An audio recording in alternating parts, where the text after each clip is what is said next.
It is clear that the concept of America printing her own debt-free money sent shockwaves throughout the European central banking elite. They watched with horror as Americans clamored for more greenbacks.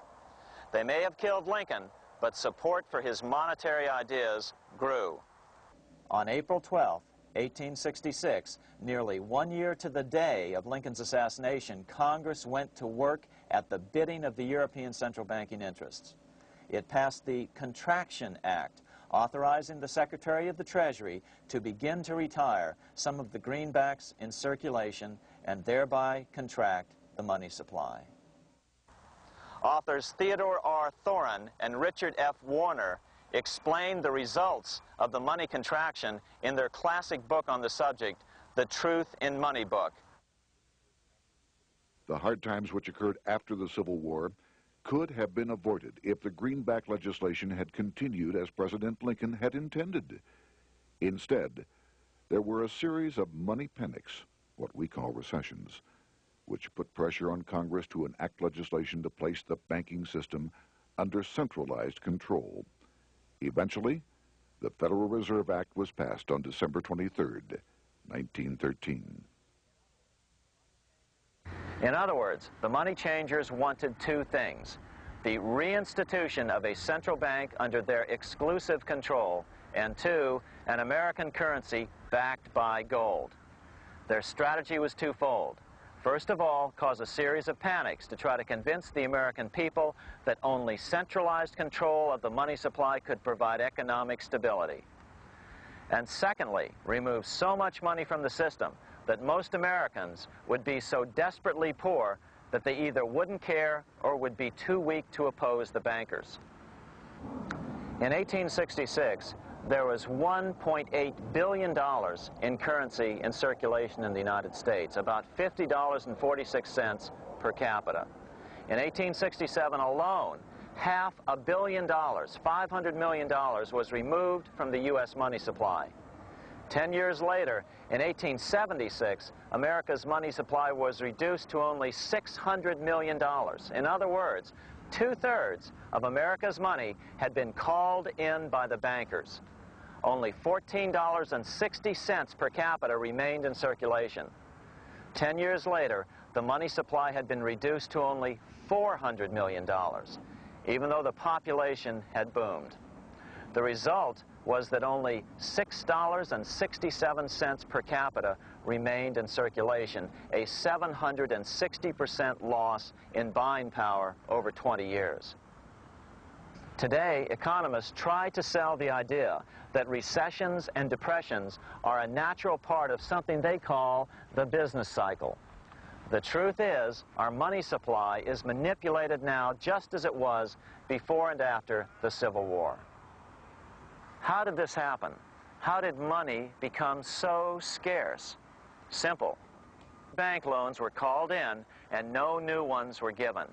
In addition, silver coins were melted down. In 1872, a man named Ernest Sed was given 100,000 pounds, about $500,000, by the Bank of England and sent to America to bribe necessary congressmen to get silver demonetized. He was told that if that was not sufficient, to draw an additional 100,000 pounds or as much more as was necessary.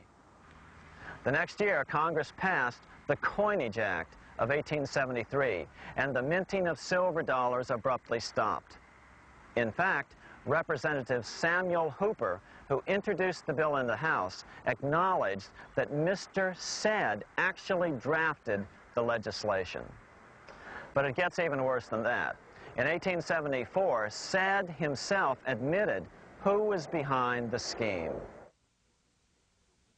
I went to America in the winter of 1872-73, authorized to secure, if I could, the passage of a bill demonetizing silver. It was in the interest of those I represented, the governors of the Bank of England, to have it done.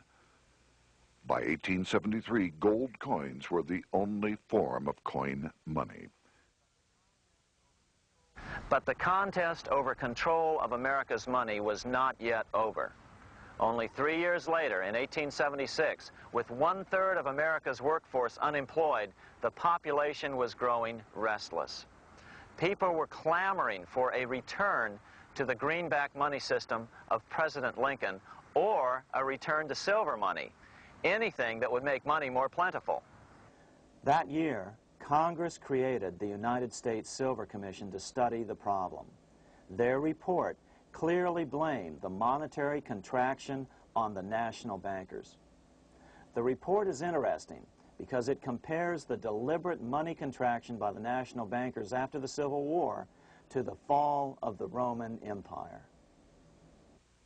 The disaster of the Dark Ages was caused by decreasing money and falling prices. Without money, civilization could not have had a beginning, and with a diminishing supply, it must languish, and unless relieved, finally perish.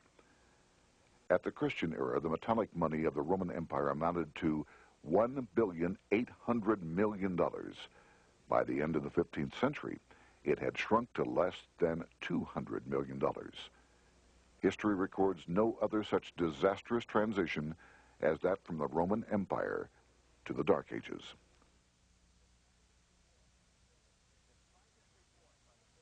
Despite this report by the Silver Commission, Congress took no action. The next year, 1877, riots broke out from Pittsburgh to Chicago. The torches of starving vandals lit up the sky. The bankers huddled to decide what to do. They decided to hang on. Now that they were back in control to a certain extent, they were not about to give it up. At the meeting of the American Bankers Association that year, they urged their membership to do everything in their power to put down the notion of a return to greenbacks.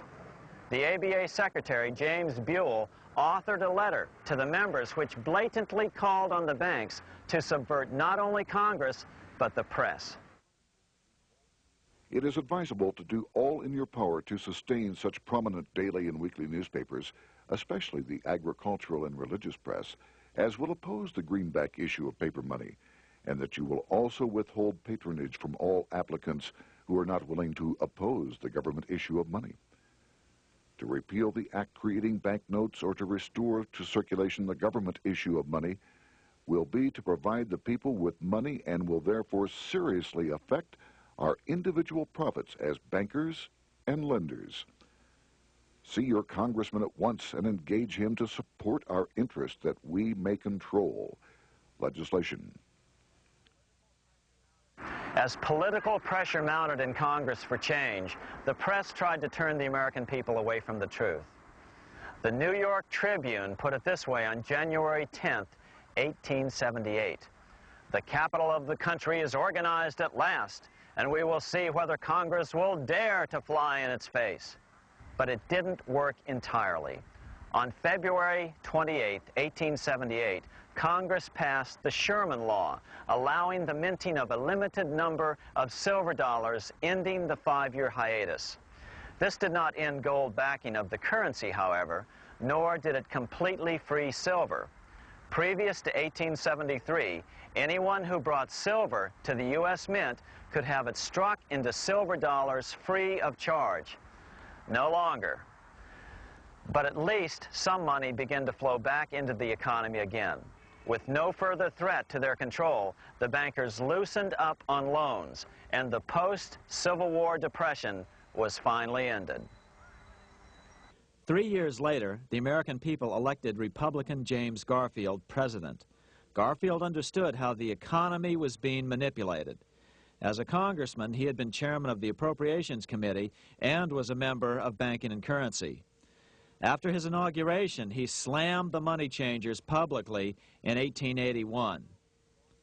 Whoever controls the volume of money in any country is absolute master of all industry and commerce. And when you realize that the entire system is very easily controlled, one way or another, by a few powerful men at the top, you will not have to be told how periods of inflation and depression originate. Unfortunately, within a few weeks of making this statement, on July 2nd of 1881, President Garfield was assassinated.